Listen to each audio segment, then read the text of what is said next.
po sa lahat ng time na tayo po'y dumarating sa church.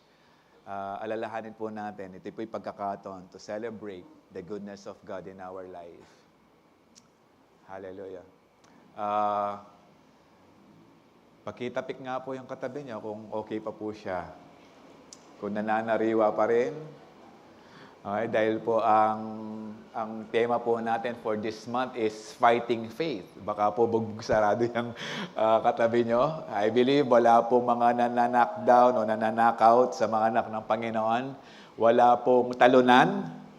Hallelujah. Sa lahat ng ating ginagawang laban, tayo po'y panalo na. Hallelujah. Wala pong duwag sa mga anak ng Diyos. Tayo po'y mga pinatapang na salita ng Diyos. At sa pamamagitan ng presensya ng Panginoon, tayo patuloy na pinalalakas ng Panginoon. Hallelujah! So tayo po ngayon ay patuloy sa ating tema na kapag merong pinag-usapan po natin ang fighting faith dahil may mga Kristiyano po na hindi lumalaban sa kanilang pananampalataya.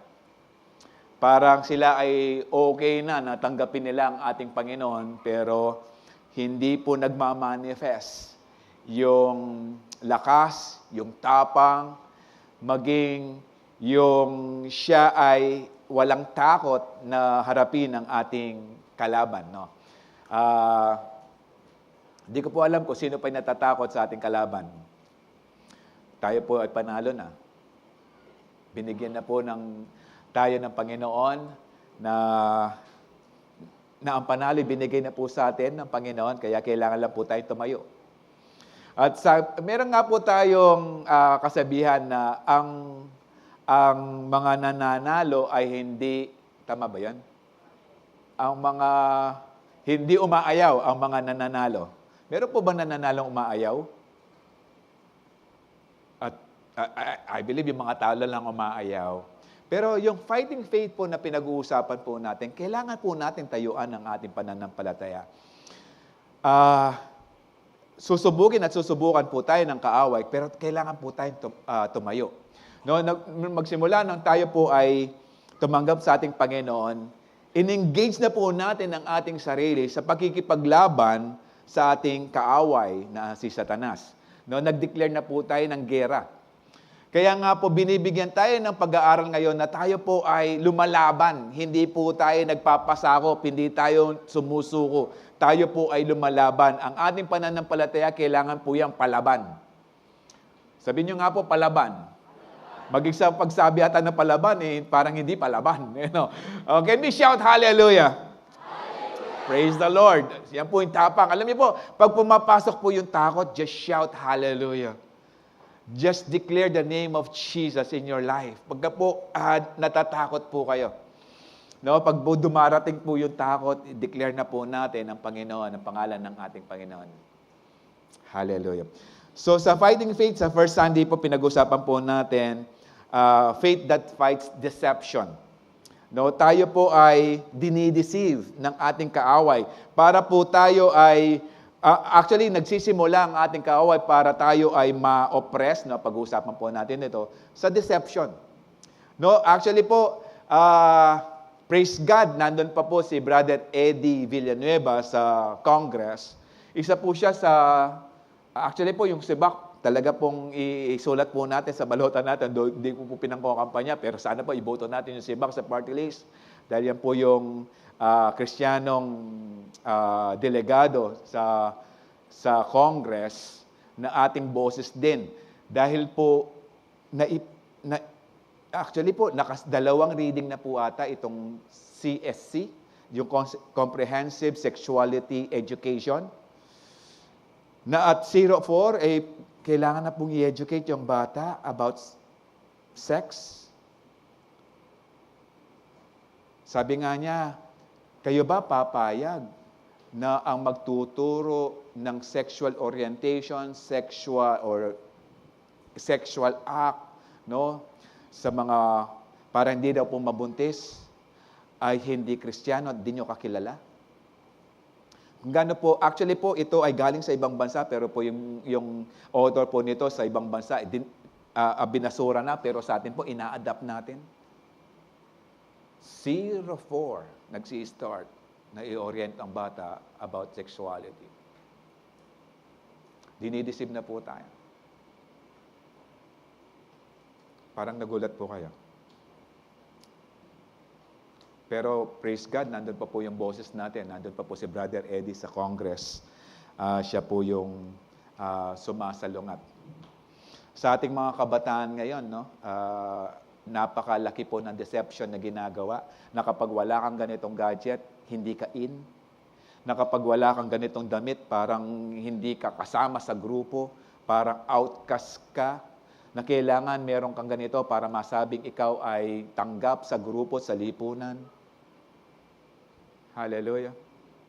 So kapag po ang isang kabataan o isang tao na convince sa deception ng kaaway, ang tendency, susunod po yung second topic natin, yung last Sunday, faith that fights temptation. Papasok yung temptation kapag po na-deceive kayo dahil alam niya na wala kayong pagkakaalam sa salita ng Panginoon, kaya nga ite-tempt ka na ngayon. No, nagle-level up po yung pagkilos ng ating kaaway. At kapag po tayo na-tempt, ito na po pag-uusapan natin, faith that fights oppression. I-oppress ka na. No?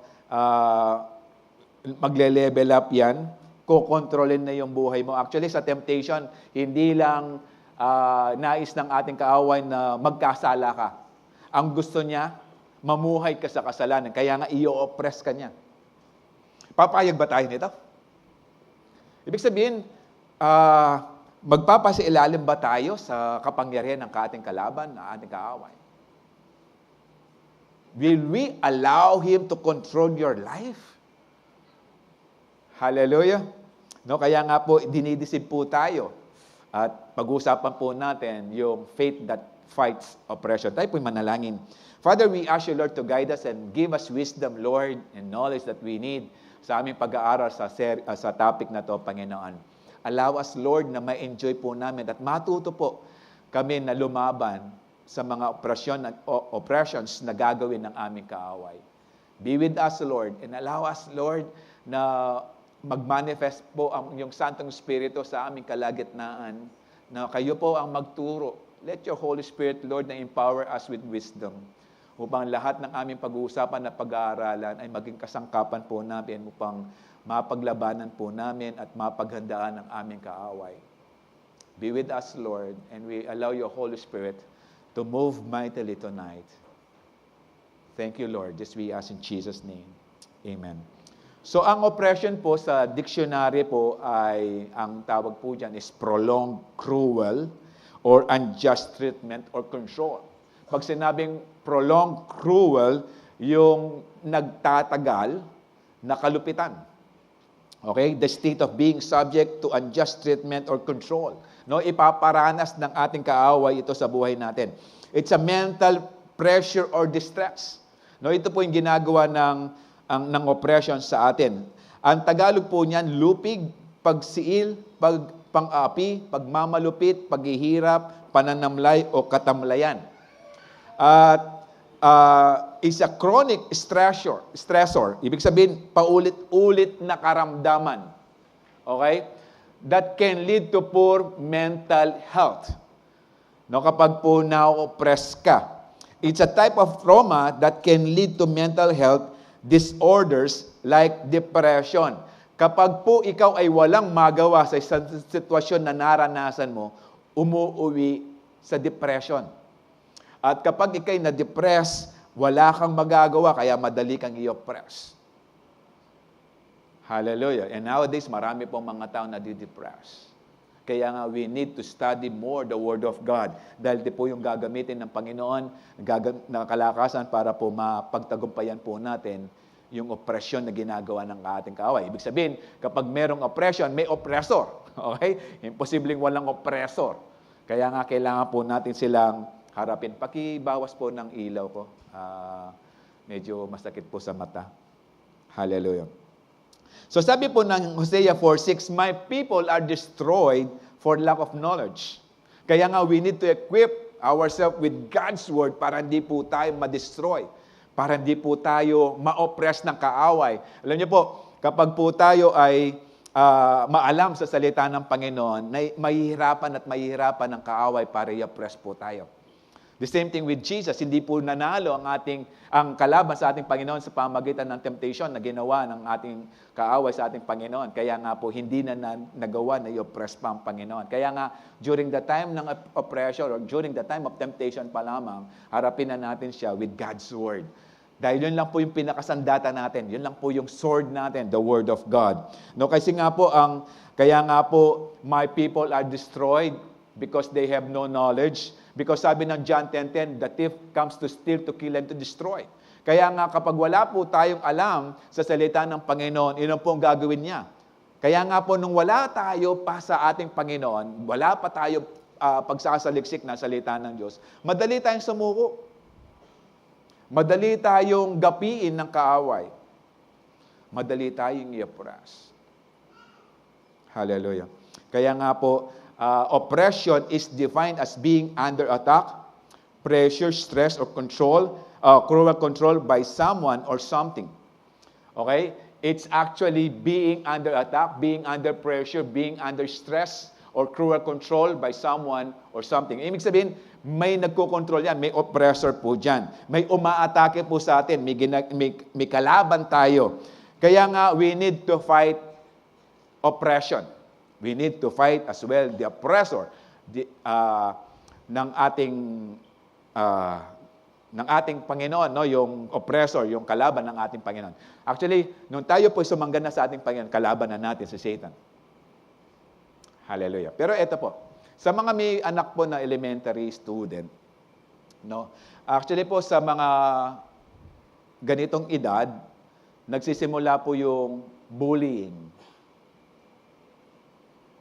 No, sa mga nursery students pa lang, kindergarten, grade 1, elementary, nagsisimula po yung pambubuli sa kanila. Kapag po hindi nyo tinuruan yung anak nyo na lumaban sa nambubuli sa kanya, forever po siyang binubuli. Hindi yung laban na suntukan o sabunutan. Hindi po yon. Kailangan nyo pong turuan yung anak nyo to say no sa nambubuli sa kanya. Hindi yung no. Okay? To say no. It's a firm no. Kasi kailangan turuan nyo, kapag may nambubuli sa iyo, umiyak yung anak nyo, umuwi sa eskwelahan, sabihin mo, turuan yung anak mo, sabihin mo sa kaklase mo nambubuli sa iyo, no. Sabihin mo, stop. No, lalong-lalo na kapag grade school pa. Sabihin mo, that's not good. Or sabihin mo sa kanya, that's not me. Kapag hindi po natin tinuruan ng ating mga anak, forever na lang po siya kapag nambubuli sa kanya, bahagang buntot. Kaya kailangan po natin silang turuan na harapin yung nambubuli sa kanila. Hindi yung susumbo sila sa atin tapos tayong haharap sa mga anak sa mga nambubuli sa kanila. No, sila po. Dahil kilala po nila ang mga taong ito, mga batang katulad din nila, kalaro nila. Amen? Kaya kailangan din po tayo sa murang edad, kailangan po matutuning lumaban. Maging sa ating pananampalataya, kailangan po nating lumaban. Sabi po ng Luke 4:18-19, the Spirit of the Lord is on me. He has anointed me to proclaim the good news to the poor. He has sent me to proclaim freedom for the prisoners and recovery of sight for the blind, to set the oppressed free. Okay? Parang sinasabi natin, parang si Lord yan eh. By the way, ano bang spirit na meron tayo right now when we receive the Lord Jesus as our Lord and Savior? Di ba yung Holy Spirit niya? Kaya nga, the Spirit of the Lord is on me. No, sabi niya, is on me. Okay? Because He has anointed me to proclaim the good news to the poor. Kasi po, madalas yung mga poor, yun yung mga oppressed. Okay? Madaling kontrolin. He has set me to proclaim freedom for the prisoners and to recover the sight for the blind, to set the oppressed free. Tapos po, sabi niya, to proclaim the year of the Lord's favor.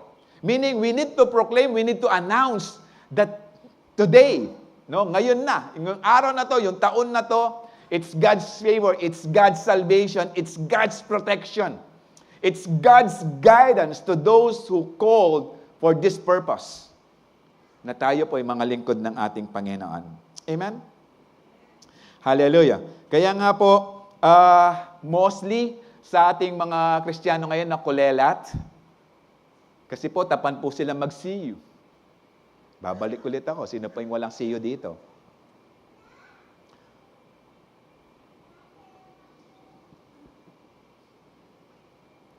No, tapad sila mag-see you, tapad silang maghanap ng see you.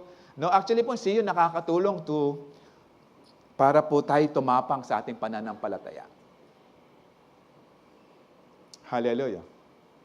So kung wala kang ma-see you, I encourage you. Wag niyong hayaan na papasok dito, lalabas sa kabila.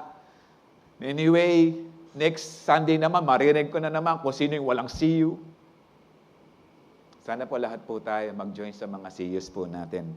Dahil nakakatulong po sila para po yung salita ng Diyos magpatuloy no, sa ating isipan, sa ating puso, sa ating buhay. In Acts 10:38 said, "And you know that God anointed Jesus of Nazareth with the Holy Spirit and with power. Then Jesus went around doing good and healing all who are oppressed by the devil, for God was with him." Nung sinend po yung mga disciples ng Panginoon sa Acts 1:8, ibinigay po yung Holy Spirit sa kanila. Hindi po sila iniwanan na walang kasangkapan o walang power from the Lord. Kasi po sabi sa Acts 10:38, that God was anointed by, Jesus was anointed by God with the Holy Spirit and with power. Kaya nga po, nung Acts 1:8 nung dumating po yung Holy Spirit, they were empowered with the Holy Spirit. Kaya nga po, tayo po, empowered din po tayo. Ang tanong lang, hindi po natin ginagamit. Actually, in-empower na po tayo ng Holy Spirit ng Panginoon. Kaya nga, we need to face the oppressed. Para po malibre po sila, para po ma-heal din po sila. Sa NIV version, nung sinabi niya na about the healing who were under the power of the devil. No, kanina sa NLT, it's all who were oppressed by the devil. Sa NIV, it's the under power of the devil. Pero isa lang po yung next word, because God was with him. We can actually overcome the power of the devil kung ang Santong Espiritu po ay nasa atin. God is with us. Amen? Hindi po tayo nag-iisa. Kaya nga po sabi ng sa Bible, it describes about demonic oppression. It's a demon temporary gaining victory over Christians or tempting a Christian to sin. Ito po yung ginagawa ng oppression. No, hindering a Christian's ability to serve God. Ibig sabihin, tayo po ay binigyan ng kapangyarihan ng Panginoon to influence people to serve God. Pero ang oppression ay ginagawa niya, no, inihinder ito para hindi natin mapaglingkuran ng Panginoon dun sa ability na binigay ng Panginoon sa atin. It's a strong influencing a Christian's thought, behavior, and spirituality. No? Kaya nga, ano po yung mga effects ng oppression? Chronic sicknesses, no? Yung paulit-ulit na karamdaman. It's a mental torment. Confusion, no? Wala kang magawa, hindi ka makapili kung ano yung tama kasi nakukonfuse ka. Doubt, restlessness, inability to reason. Kumbaga, kapag nandyan na kapag oppressed ka na, nagpapasakop ka na lang. Kaya nga hindi natin nahayaan yung oppression ay mag-dwell sa atin. Inability to reason, emotional manifestations as withdrawal and crying. Kaya nga po yung mga na-oppress, yung kapag nag-give in na sila, bumigay na sila, ang tendency, umiiyak na lang kasi walang magawa. But we have this power. We have the Holy Spirit. And you will be my witnesses, the Lord. Kaya nga, in-empower tayo ng Panginoon to be His servants, His witnesses. Amen? Kaya nga, paano po tayo lalaban? Ito po yung pag-uusapan natin. To fight oppression with faith, you need to go to the throne of His grace. Hallelujah. Alam niyo po, in the Old Testament, pag pinag-usapan yung throne of His grace, it speaks about most holy place in the Old Testament. Na kailangan pa nila ng high priest. Hindi ka makakapunta sa most holy place ng personal dahil ang magre-represent lang sa iyo yung high priest. Hindi mo mararanasan yung most holy place. But in the New Testament, sabi ng Hebrews, no, we have Jesus as our high priest. Kaya nga, we can go to the throne of His grace. No, inopen na ng Panginoon. Okay? Sabi po ng Hebrews 4:16, let us then approach the throne of grace with confidence. Na walang takot. Kasi kapag wala kang confidence as you enter the throne of grace, hindi ka magsasalita. Wag walang confidence. Hallelujah. No, kapag wala kang confidence na kausapin mo yung crush mo, hindi ka magsasalita, torpe ka lang. Pero if you have this confidence, no, kaya mong sabihin, because God has opened the door of His grace, the throne of grace. Kaya kailangan lang po tayong magsalita. Kailangan po natin i-declare yung mga salita with confidence so that we may receive mercy and find grace to help us in our time of need. No? Kapag ikay walang confidence na lumapit sa mga magulang mo,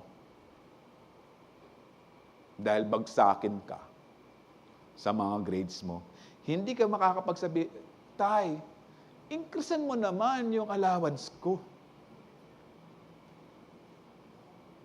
Hallelujah! Pero pag may confidence, ibig sabihin, obedient ka. Ibig sabihin, nag-aaral ka naman, kahit 75 lang, at least, pasado. No, Tay, increasean mo yung allowance ko para mag-increase din yung grades ko. Hallelujah. Ibig sabihin, if you have this good relationship with your father, madaling makapagkwentuhan sa kanya. Madaling magsabi. Pero kung wala kang good relationship, wala kang confidence para sabihin mo kung ano yung karaingan mo. Hallelujah. Kaya nga, nung sinabi ng Panginoon, no, let us approach God's throne of grace. Meaning, tawag nito, yung tapang mo na magsalita, gamitin mo na. We have this experience last October nung nagkasakit yung baby namin. Bilang magulang, of course, kapag yung anak mo may karamdaman kumbaga naaawa ka na sobra, no? Dumating po yung anak namin na inubo, na uubuhin po ng dire-diretso, tapos magpapahinga lang ng 30 seconds, tapos uubuhin na naman ng diretso. Okay? Hinatid po namin ang misis ko sa Widas.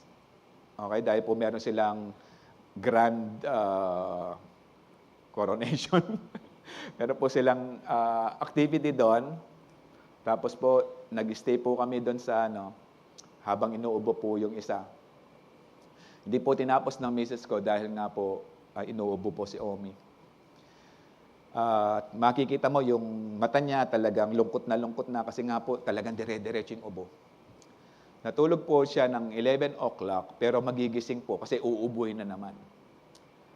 Then, I declare this word, this Hebrews 4:16. Sabi ko, Lord, I am now entering your throne of grace. Asking for her healing. Asking, Lord, na kumilos ka sa sitwasyon niya. Wala akong magawa bilang magulang. But after I prayed, nakatulog siya 3 hours, 4 hours, it's a good thing. The next day, dumalang na yung kanyang ubo. Because I use God's word. It's a confidence to use God's word if you have this good relationship with God. Pero hindi mo magagawa yan if you don't have this good relationship. Hallelujah. Kaya nga, we have to be ready. Sabi rin ng Matthew 11:28, no, as we approach the throne of grace, sabi ng Panginoon, come to me, all who are weary and burdened, and I will give you rest. Alam niyo, maraming mga umaten ng church, they just come to the church.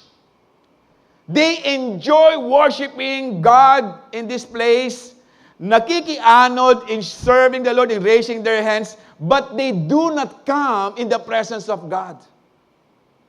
Tapos uuwi sila, magrereklamo, parang wala mang kapahingahan, parang wala man akong nakita, parang wala mang naging saysay yung pag-attend ko. Why? Kasi you did not come in the presence of Jesus. You just came in the church. You just attend church services. But actually, you did not approach the throne of grace of Jesus. Kaya nga po, come to me. It's Jesus who will give us peace and rest, not the church alone. We worship the Lord in this place because of the presence of Jesus. Without Jesus, wala pong kwenta yung walang saysay yung mga papurit pagsamba natin ginawa kanina. And even today, at this very moment, walang kwenta yung pag-aaral natin na salita ng Panginoon kung hindi po tayo lumalapit sa paanan ng ating Panginoon. Kung hindi natin mararanasan, hindi natin dinidesire ang presence ng Panginoon sa buhay po natin. Hallelujah. Kaya sabi rin ng 29, take my yoke upon you. No, meron pa rin, nandun pa rin yung pamatok, nandun pa rin yung burden.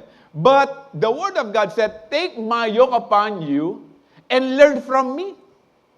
Ibig sabihin, as we come in the presence of God, natututo tayo, no? At tuturuan tayo ng Panginoon. Yes, may pamatok pa rin, but take note, nung sinabi ng Panginoon, learn from me, hindi ka mag-isang magbubuhat ng pamatok. No, pinag-uusapan na yoke, yung pong yoke ng baka sa pag-aararo. Sa time po ni Jesus o ng time of writing, ang sinasabi pong yoke dyan, yung yoke ng baka na dalawa sila. Sa isang yoke na kahoy o made of ugat ng puno o sanga ng puno, hindi ko po alam kung ano po yung ginagawa nila. Pero hindi po mag-isa, hindi ka mag-isang magbubuhat. Kasama mo si Jesus dyan. Kaya nga, learn from me, for I am gentle and humble in heart. Ibig sabihin, kung lalapit ka sa ating Panginoon, hindi ka niya ire-reject. Hindi niya tatanungin, nakakailang service ka na sa Calvary Temple, may see you ka ba? Pero hindi ko sinasabing, huwag ka na mag-see you, ha? Okay, importante yan. Ibig sabihin, kapag lumapit ka sa ating Panginoon, wala siyang nire-reject. Because He is actually gentle and humble in heart. And you will find rest for your souls. No, kapag ikay lumapit, nakasama mo ang Panginoon at natuto ka, ang possibility, you will find rest. You will experience the shalom of God. For my yoke is easy and my burden is light. Hallelujah. No? Yes, nandun yung pamatok ng Panginoon, but it's actually easy and it's light. No? Hindi po ganun kabigat yung burden. Yung obligations na ibibigay sa atin ng Panginoon dahil kasama natin siya bumubuhat. Hallelujah. Hindi po tayo nag-iisa. At kapag po binigay ng Panginoon yung pamatok na yan, swak po sa atin. Because He knows us. Kilala po tayo ng Panginoon. Jesus is the only one who can help us with whatever is oppressing us. Dahil si Jesus, naiintindihan niya ang sitwasyon po natin. Kaya nga sabi niya, come to me all who are weary. Come to me. Hindi niya sinabing, come to Pastor Ron. The word is come to Jesus. Amen? Hallelujah. Philippians 4:6-7 says, don't worry about anything. Instead, pray about everything. Tell God what you need. Kaya nga sabi ng Panginoon, come to me. Tell God what you need. No, as we approach the throne of His grace and thank Him for all He has done. No, magpasalamat na po tayo kasi po tuturuan tayo ng Panginoon. Tinanggap po tayo ng Panginoon, kaya nga magpasalamat po tayo sa Panginoon. In verse 7, then you will experience God's peace. Ito yung rest na ino-offer sa atin ng Panginoon as we come to Him. Okay? And we will have this God's peace which exceeds anything we can understand. Kaya nga po, hindi po natin maintindihan, but God will let us learn about these things. Kaya nga, you will learn from me, says the Lord. His peace will guard your heart and minds as you live in Christ Jesus. Paano po yun? Yung sinabi niya, for my yoke is easy and my burden is light. Hallelujah. Kaya nga po, do not worry. Kasi po sabi ng verse 4, rejoice in the Lord. Kasama natin ng Panginoon. Kaya nga, bakit po tayo mag-worry if God is with us? Hallelujah. Sino po yung meron ka ngayon? Sino po yung kasama mo ngayon? Hindi yung asawa mo, hindi yung katabi mo. Sino yung Espiritu na kasama mo ngayon? It's the Spirit of Jesus, the Creator of heaven and earth, the Almighty God. Ngayon, matatakot ka? As you approach the throne of grace, that you can approach the throne of grace. And every time we pray, kaya nga, do not worry. So kapag nandyan, nararamdaman mo yung oppressor, then approach the throne of grace. Hallelujah! Then, mararanasan po natin yung shalom ng Panginoon. Peace can always be found when we approach God's throne of grace. Hallelujah. Kapag nandyan ka na, as you acknowledge the presence of God in your life. Yes, alam ko, nandyan pa rin yung takot. Pero as we declare God's word in our life, imposibleng hindi ka tatapang, kapatid. Kapag nararanasan mo yung sitwasyon na hindi mo maintindihan, declare it, I can do all things to Jesus who gives me strength. Hallelujah. Declare it. The Lord promised me that He will not leave us nor forsake me. Hallelujah. Kaya nga yung mga word ng Panginoon, yung naririnig na, nababasa natin, kapag po binasa natin, gawin natin personal. Hallelujah.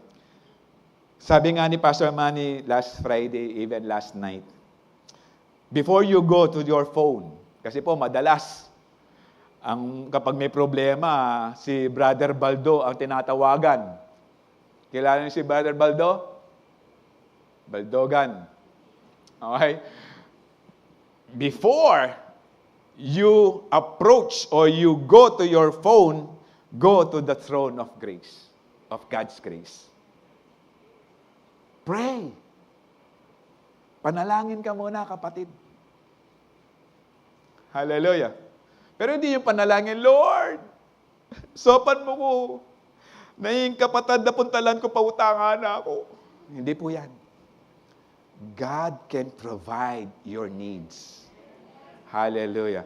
No, it's God's word in Philippians 4:19, and my God shall supply all your needs. All. Pag sinabing all, hindi kasama yung luho mo. Tama? Hindi. All all. Lahat. Of course, according to God's will. Hallelujah. It's according to His will. Kaya nga po kailangan i-align po natin yung sarili natin, yung puso natin, yung kaisipan natin sa Word of God para po yung biyaya at pagpapala at gabay ng Panginoon sa atin. We need to align ourselves, our faith to the very Word of God. We need to align. Otherwise, walang dadaloy na pagpapala. Nakasalungat ka, kapatid. Kailangan naka-align ka. Alam mo yung align? Nung bata ka, align. Okay? Ibig sabihin, okay, diretso yan. Umaayon ka, ibig sabihin nun. Kapag kayo umayon sa salita ng Panginoon, mararanasan mo ang kanyang biyaya. Matthew 6:33 said, seek first His kingdom. Amen? And all these things will be added unto you. Hallelujah! Wala na akong kausap. Hallelujah. Pangalawa, to fight oppression with faith, you need to remember your identity in Christ. Kailangan mo malaman kung ano yung identity mo. Actually, tumatapang ka kapag alam mo yung identity mo. Hallelujah.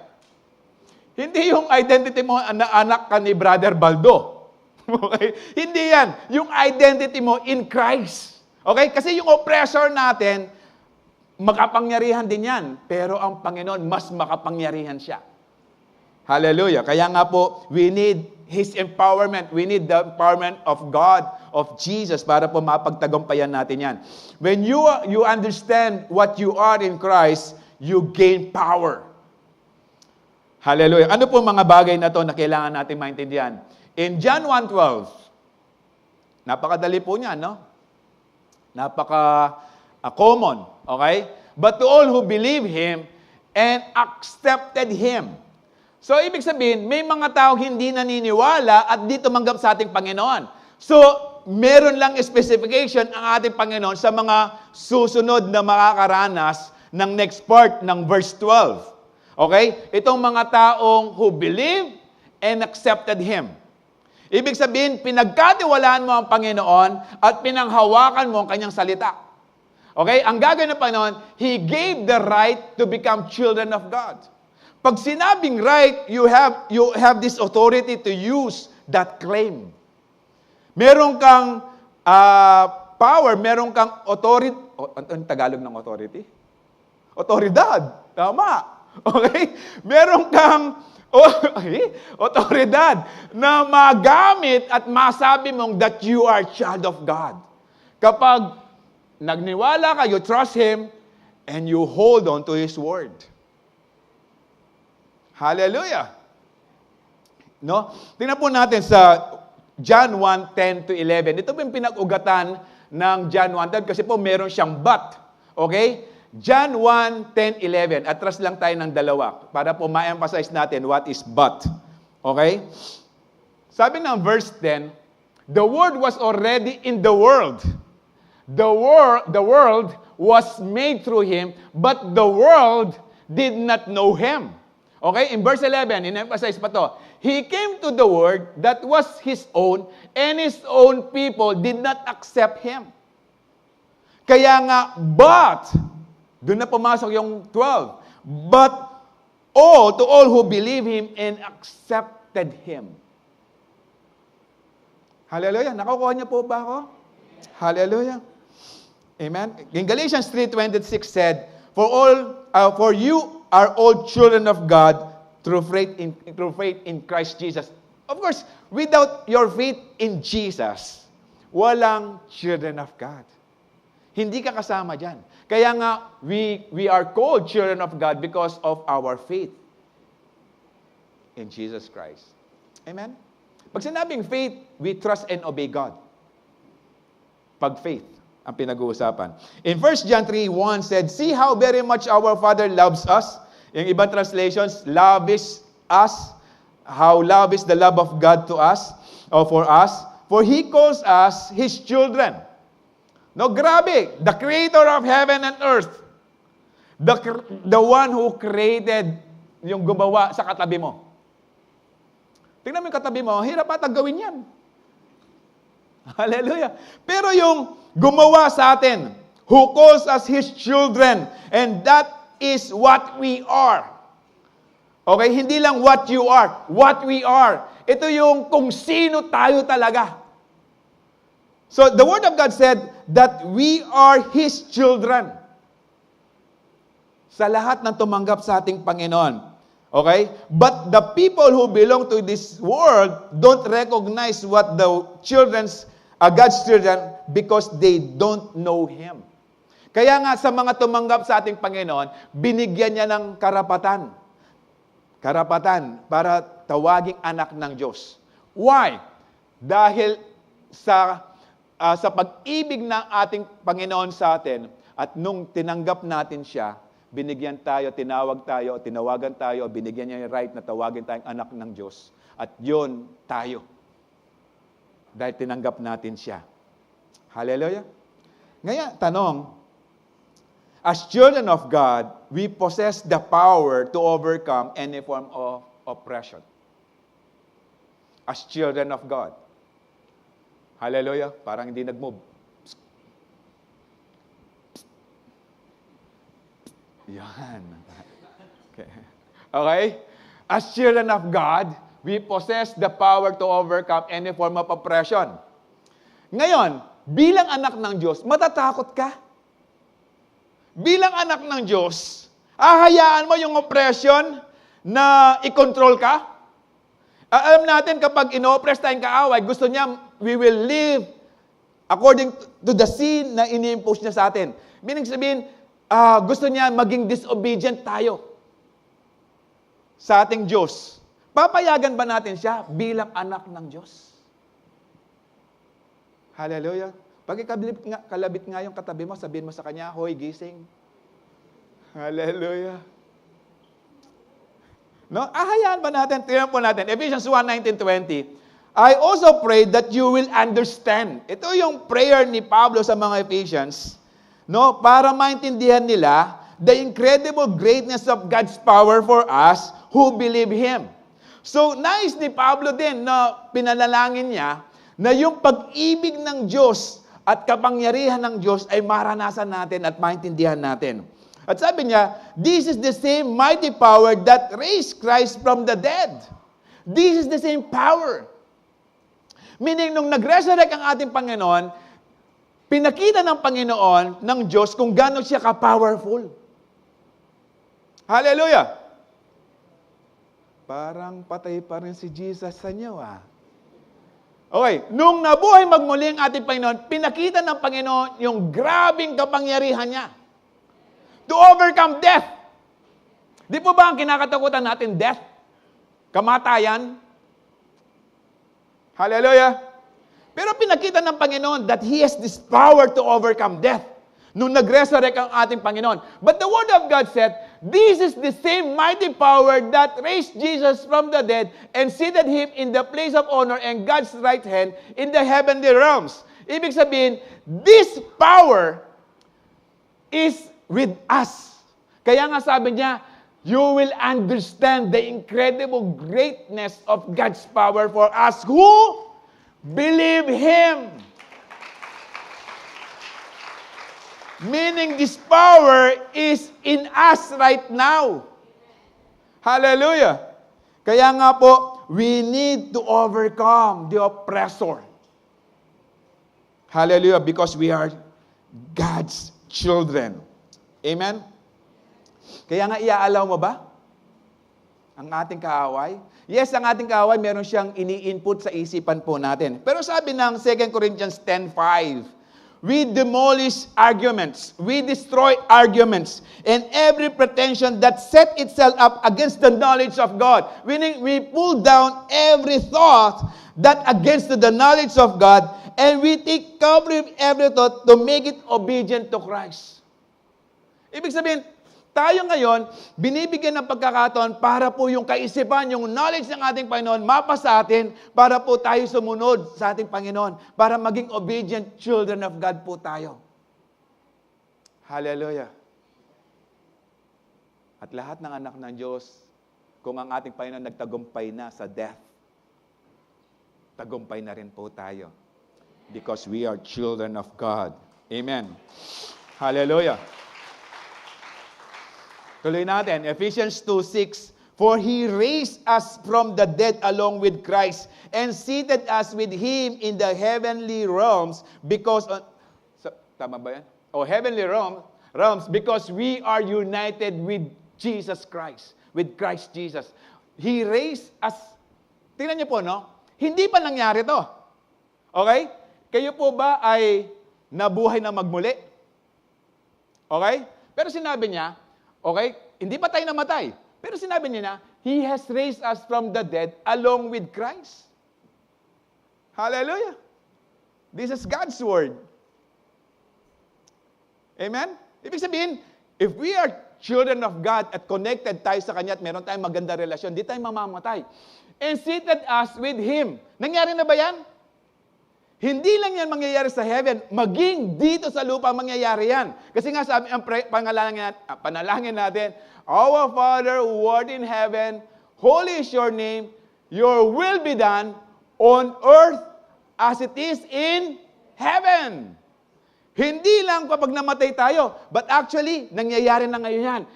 Seated us with Him in the heavenly realms because we are united with Christ Jesus. Kapag tayo may magandang ugnayan sa ating Panginoon, we are seated in the heavenly realms.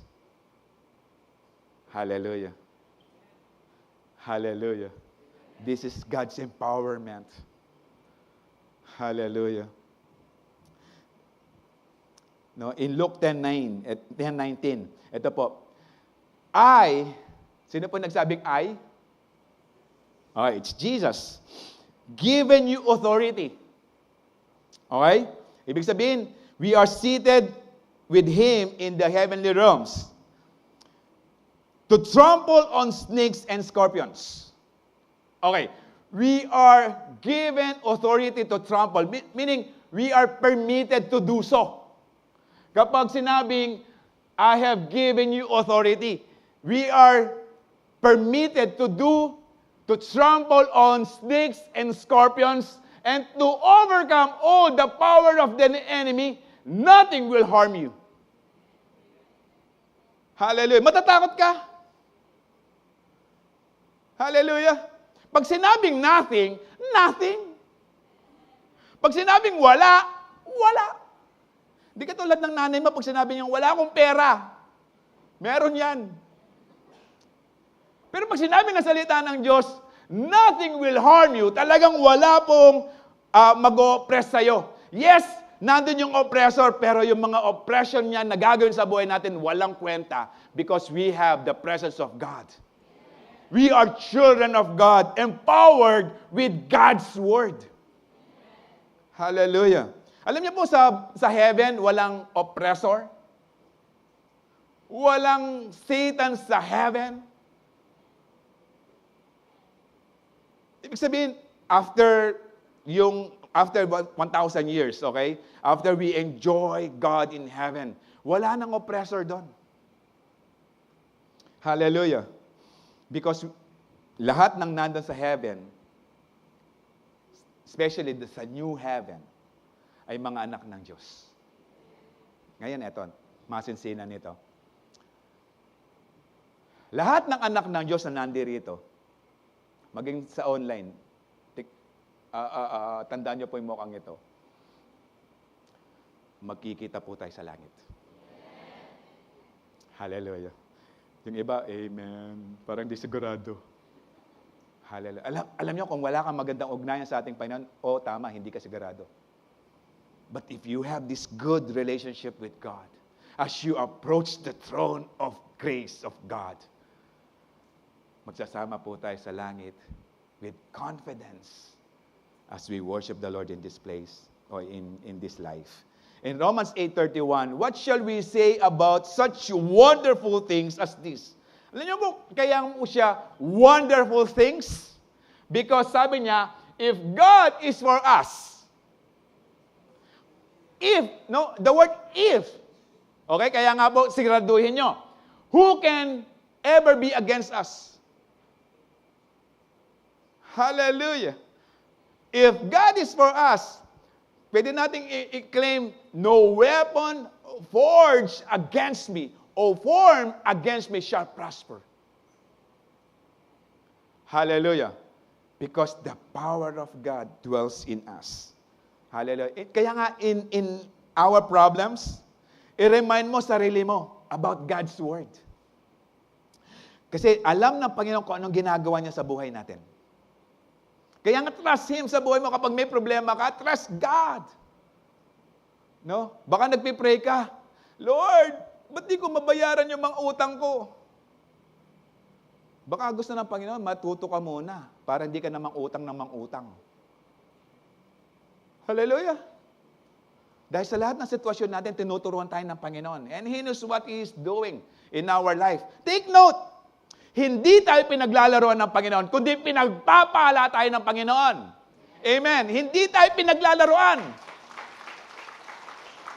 Nais ng Panginoon, maranasan natin ang pagpapala niya, kaya nga dinidisiplina po tayo ng Panginoon. Kaya nga gusto niya, yung salita niya, maintindihan po natin, ma-absorb natin, yung every nutrients ng word ng Panginoon, ma-digest natin. Ma-grasp po natin sila. Hallelujah. Kaya nga, join CU. Huwag niyo sabihin, see you later. Pero sabihin niyo sa Borderline, see you tomorrow. Hallelujah. So, walang see you. So, lahat may see you. Huwag kang mag-amen kung wala ka see you. Hallelujah. So, lahat may see you. Hallelujah. So, marami pong may mga see you. Ito po, masinsinan na to, ha. Yung wala pong see you, lapitan niyo po mamaya. Yung walang see you. Hallelujah. Lapitan niyo po ako mamaya. Hindi po ako nagbibiro. Sa mga first-timers, okay lang po yan. Makibalita po kayo sa mga nag-invite sa inyo. What is see you? Baka yung nag-invite din sa iyo, walang see you, wala siya masabi. Hallelujah. Hallelujah!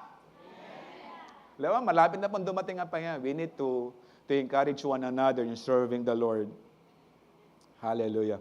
We can never be defeated if we know and live our identity in Christ. Kapag pinamumuhay po natin, yung identity po natin, kung sino po tayo sa harapan ng ating Panginoon, hindi po tayo magagapi, hindi po tayo matatalo ng kaaway. Amen? Amen? Sa pagsabi pa lang ng amen, parang talunan na eh. Hallelujah! Now, to fight oppression with faith, you need to speak God's word over your situations. Okay? We need to speak God's word. Kaya nga, we need to study God's word. Hallelujah. Tingnan niyo po. As we go to the throne of His grace, okay, we will experience the presence of God. Yung pangalawa, to remember your identity in Christ, meaning that we are His children. No, kaya nga, we enter in the throne of His grace with confidence because we are His children. Amen. Kapag meron kang maganda ugnayan sa mga magulang mo, any time of the day, pwede ka lumapit sa Kanya. Kahit tulog ka. Kahit katutulog mo pa lang, tapos lumapit yung anak mo, sabay halik sa'yo, hindi ka mabibwisit. Ewan ko lang kung talagang bwisit ka. Pero I believe kapag naranasan mo yung love ng anak mo, kahit busy ka, kahit pagod na pagod ka, kapag narinig mo yung soft, sweet voice na daddy and mommy, hindi ko alam kung magagalit ka at sasabihin mo, anak, wag mo akong tawaging mommy. Daddy ako. Okay? Wag mo, I don't know. Pero if you have this good relationship to your parents, to your father as well, you can come any time of the day. Hallelujah. Alam mo, kapag meron kang good relationship sa magulang mo, sa tatay mo, kahit this oras ng gabi, kapag may karamdaman, may masakit sa'yo, kaya mo siyang gisingin. Kaya mong lumapit. Hallelujah. Hindi yung mag-isip-isip ka pa. Hindi yung i-compose mo muna yung sarili mo, baka magalit ang tatay mo kapag ginising mo siya, ang pagising mo pag ganito. Tay, kaya pag ganito kasi ready to run. Hallelujah. Then, if you have this identity, speak God's word over your situation. You have permitted tayo na gamitin ang salita ng ating Panginoon.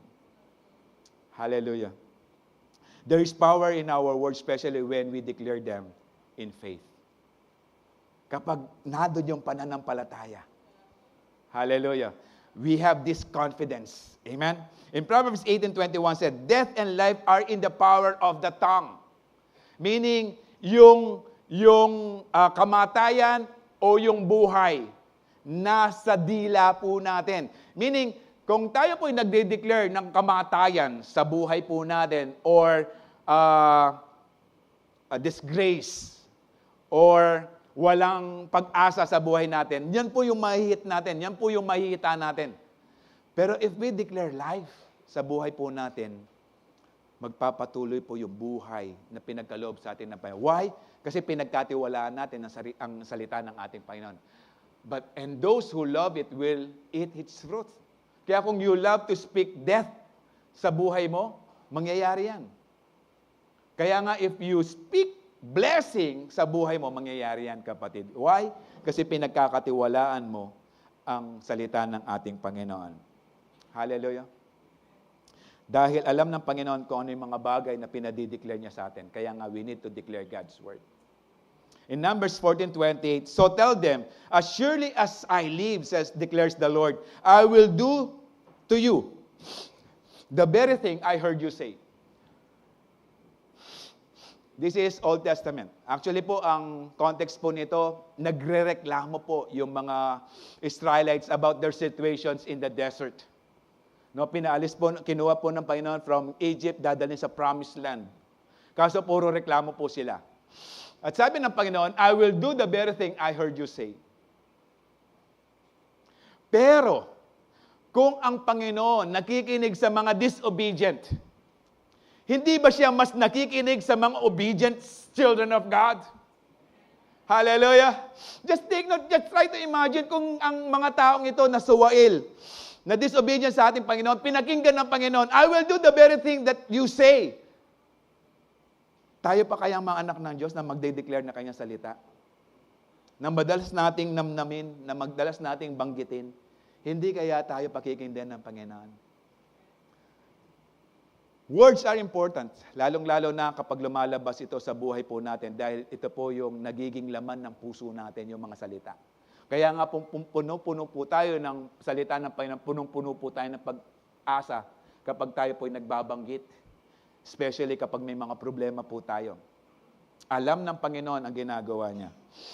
Actually, meron pong film, ang pamagat is Gifted Hands. Ito po ay true-to-life story ni Benjamin Carson. Si Benjamin Carson po, o kung maririnig po sa film niya, is Benny ang tawag sa kanya. At elementary grade, na-form po sa kanyang isipan na siya po ay bobo. Siya po ay tanga, dumb. Okay, yun po yung in-instill ng mga klase niya. Sa mga exams, wala po siyang nakukuha. 0. No? One reason, dahil malabo pala ang mata niya. Pero nagdedwell ito sa buhay niya dahil parating naririnig ito sa mga klase niya. Kasi po, si Benjamin Carson, Black American po siya. Ang mga klase niya, puro puti. Kaya nga po, inahamak siya at minamaliit. At everyday, naririnig niya na siya'y bobo, siya'y tanga, siya'y walang alam, walang pag-asang umusenso dahil sa kanyang kalalagayan at dahil sa kulay ng kanyang balat. And one day, kinausap niya yung nanay niya kasi nalaman ng nanay niya na bagsakin si Benjamin Carson. Kinausap ng nanay niya na mag-aral ng mabuti. Pero sumagot si Benjamin, sabi niya, dumb ako, tanga ako, bobo ako. Pero anong ginawa ng nanay niya? Yung nanay niya, no read, no write. Na hindi pa pinapaalam sa anak. Pero gumagawa ng paraan ng nanay para makapag-aral po yung dalawa niyang anak. No? So sabi ng nanay, anak, you are not dumb. You are a smart boy. At tinuruan ng nanay kung paano gamitin ang imagination, paano gamitin i-exercise ang kanyang brain. Tinuruan ng nanay. Hanggang nag-excel, tinuruan, ginaid ng nanay, kahit yung nanay, no read, no write. At gumawa dahil sa pagmamahal ng nanay, ninais na makapagtrabaho kahit na nakaranas ng depression yung nanay, umalis muna sa kanila para hindi lalong tuksuhin at bulihin yung mga anak niya sa eskwelahan. Pero nagpursige yung nanay hanggang gumawa ng paraan para po ma-develop ang reading habit ng kaniyang mga anak. Eventually po, graduate po ng elementary si Benjamin Carson with flying colors. Nag-start na po siyang ma-perfect ng score o one mistake lang. Dumating high school, nag-college, nag-aral ng doktor, naging neurosurgeon, nang oopera ng brain ng tao. Siya lang naman ang unang nakapag-separate ng conjoined twin sa ulo. Siya lang naman. And actually, he was a USA Secretary of Housing and Urban Development. Naging US Secretary din siya. Paano niya nakuha ang mga bagay na to? Because of the positive word na in-entrust ng kanyang nanay sa kanya. And actually, nakikinig po si Ben Carson sa kanyang pastor. One day, habang nagkukwento yung kanyang pastor about sa isang karakter, si Benjamin Carson, nagsimula niya gamitin ang kanyang imagination. At nakikita niya in vivid colors sa kanyang imagination.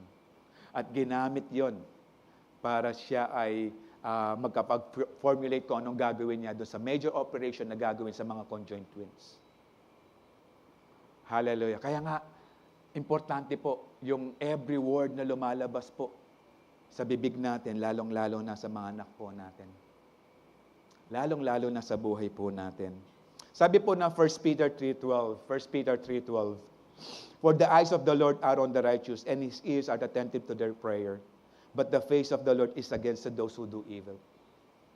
Kaya nga, if we have this good relationship, sabi ng Mark 11:22, have faith in God, Jesus answered.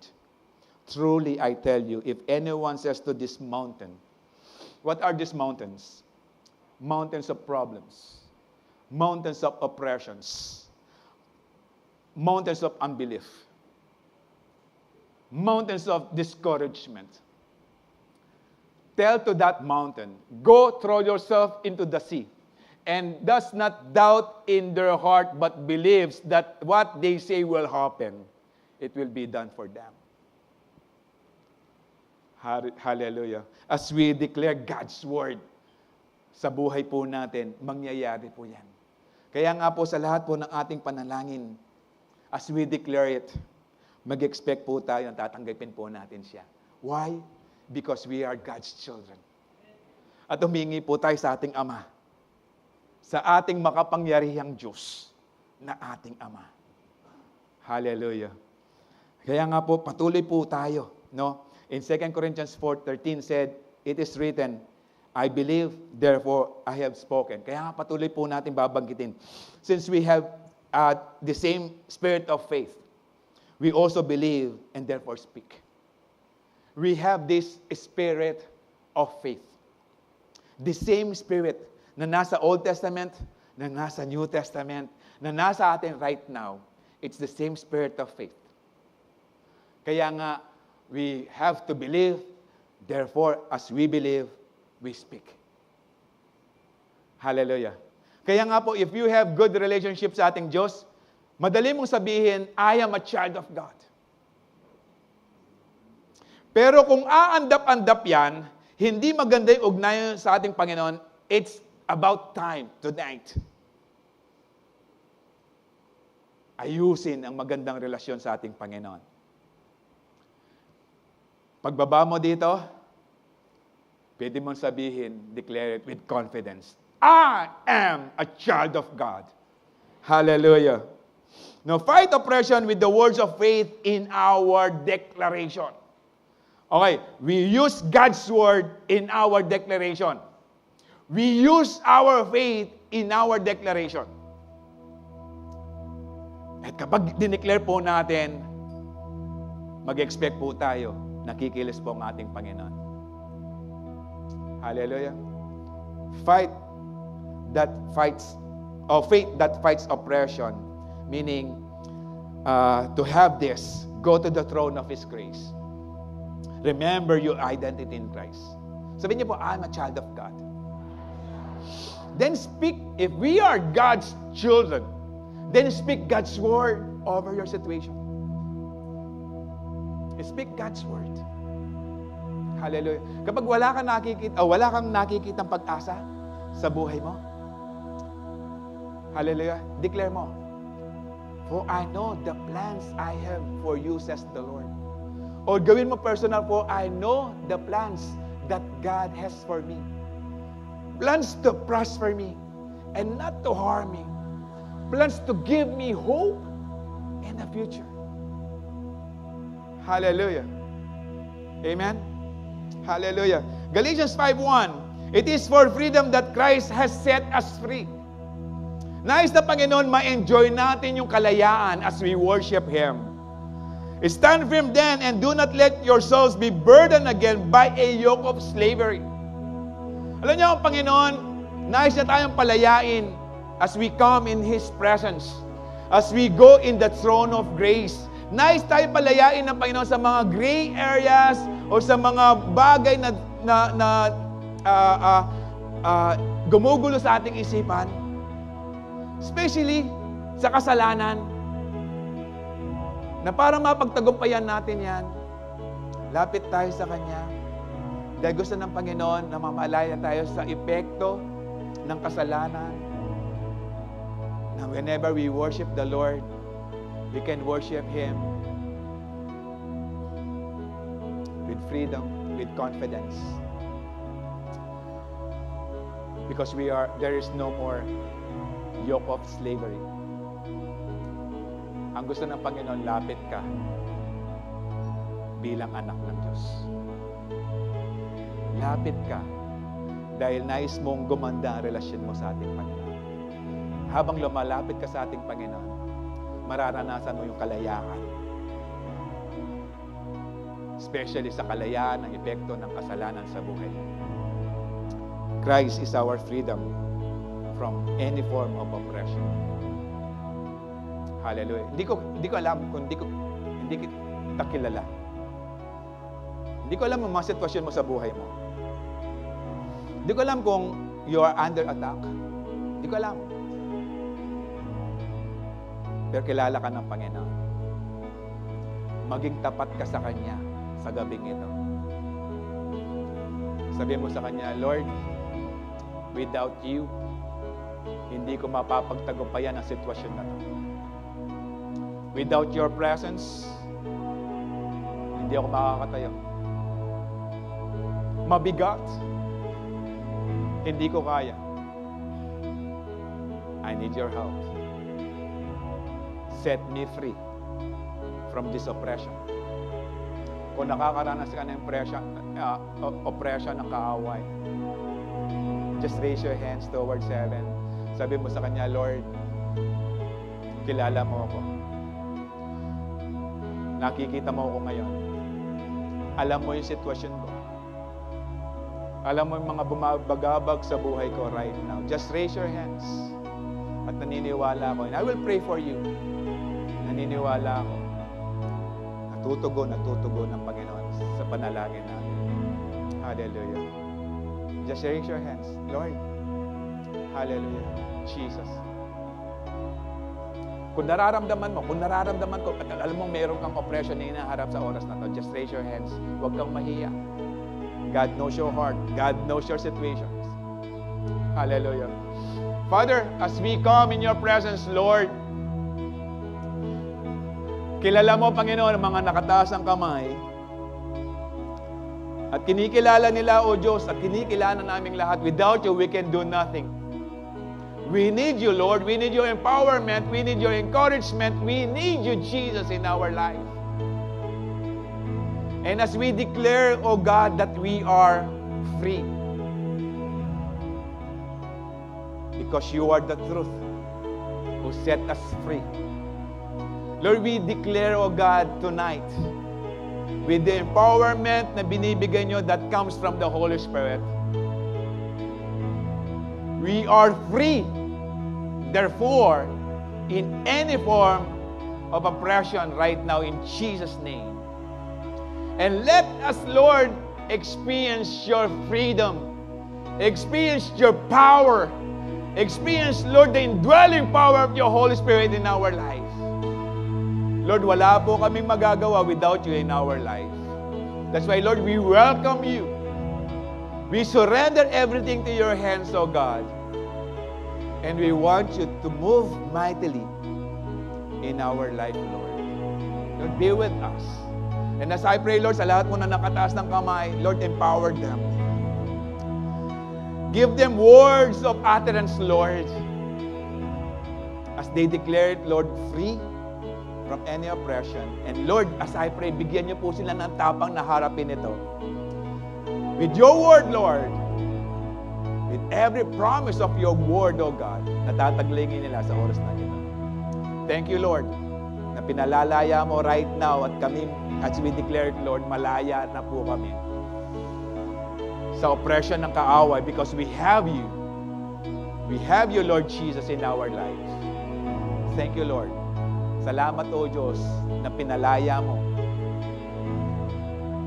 kaming lahat sa gabing ito, O Diyos. Thank you, Father. Thank you, Lord. Thank you, Jesus. We worship you, Lord. Thank you, Lord, for the victory. Thank you, Lord, for the victory. Thank you, Lord. Thank you, Lord. This we ask in Jesus' name. Amen. Amen. Shall we all stand? At i-guide po tayo ng ating mga ushers sa banal na hapunan. Hawakan niyo lang po yung yung tinapay at yung kopa, tapos sabay-sabay po tayong iinom at kakain mamaya. Hallelujah.